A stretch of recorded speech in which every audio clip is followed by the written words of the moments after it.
আসসালামু আলাইকুম বন্ধুরা, আমার চ্যানেলে আপনাদের সকলকে স্বাগতম।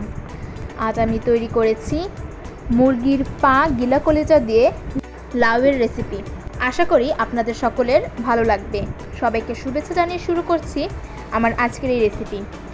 এই রেসিপির জন্য আমি এখানে নিয়ে নিয়েছি একটা লাউ ও হাফ কেজি মুরগির পা গিলা কলিজা।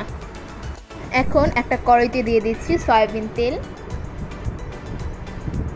এর মধ্যে দিচ্ছি 2টা দারচিনি, 2টা তেজপাতা, 2টা এলাচ দিয়ে একটু নেড়ে চেড়ে নেব।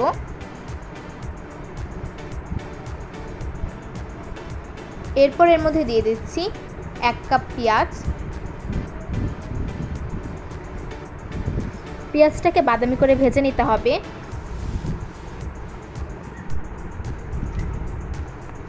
বাদামি করে ভেজে নেওয়া হয়ে গেলে এর মধ্যে দিয়ে দিচ্ছি 1 চা চামচ রসুন বাটা, দিচ্ছি হাফ চা চামচ আদা বাটা, দিয়ে দিচ্ছি 1 চা চামচ জিরা বাটা, হাফ চা চামচ ধনিয়ার গুঁড়ো দিয়ে দিচ্ছি। এখন মশলাটাকে একটু কষিয়ে নিতে হবে।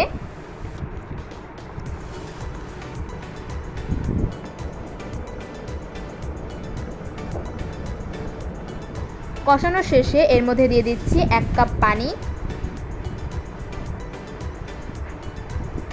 এর মধ্যে দিয়ে দিচ্ছি 5 থেকে 6টা কাঁচামরিচ। এখানে কাঁচামরিচটা মাছ বরাবর ছিঁড়ে নিয়েছি। দিয়ে দিচ্ছি 1 চা চামচ হলুদের গুঁড়ো, হাফ চা চামচ মরিচের গুঁড়ো। মানে মরিচের গুঁড়োটা একটু কম দেওয়ার চেষ্টা করবেন এবং কাঁচামরিচটা একটু বেশি দেবেন, কারণ লাউয়ের মধ্যে বেশি মরিচের গুঁড়ো দিলে ভালো লাগে না খেতে। এরপর এর মধ্যে দিয়ে দিচ্ছি স্বাদমতো লবণ। এখন মশলাটাকে কষিয়ে নেব। কষানো হয়ে গেলে এর মধ্যে দিয়ে দিচ্ছি মুরগির পা গিলা কলিজাগুলো। মুরগির পা গিলা কলিজা দিয়ে আবারও কষিয়ে নিতে হবে।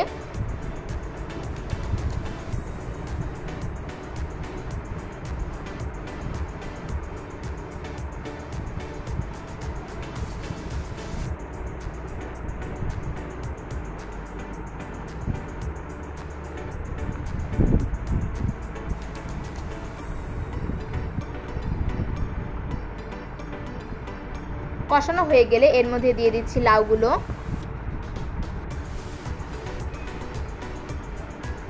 লাউগুলো নেড়ে চেড়ে এখন ঢেকে দেব।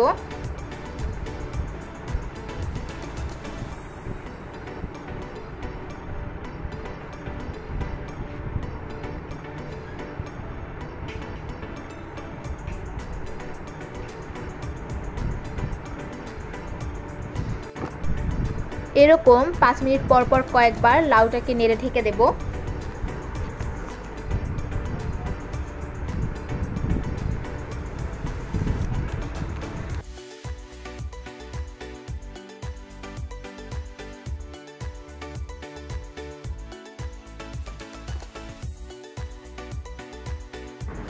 দেখুন বন্ধুরা, লাউ থেকে পানি ছেড়ে দিয়েছে।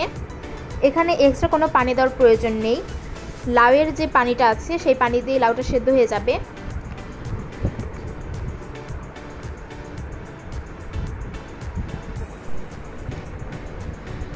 আপনারা একটু চেক করে নেবেন যে লাউটা সেদ্ধ হয়েছে কিনা। এখানে লাউটা আরেকটু সেদ্ধ হতে হবে।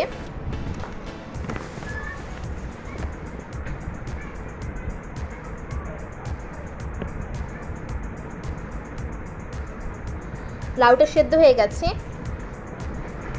এখন লাউটাকে একটু নেড়ে চেড়ে নামিয়ে নিলেই হয়ে যাবে আমাদের আজকের রেসিপি মুরগির পা গিলা কলিজা দিয়ে লাউ। বন্ধুরা, আমার রেসিপিটা যদি আপনাদের ভালো লাগে তাহলে লাইক, কমেন্ট, শেয়ার করতে ভুলবেন না এবং এরকম আরও রেসিপি পেতে আমাদের চ্যানেলটা সাবস্ক্রাইব করে আমাদের পাশে থাকবেন। সবাইকে ধন্যবাদ।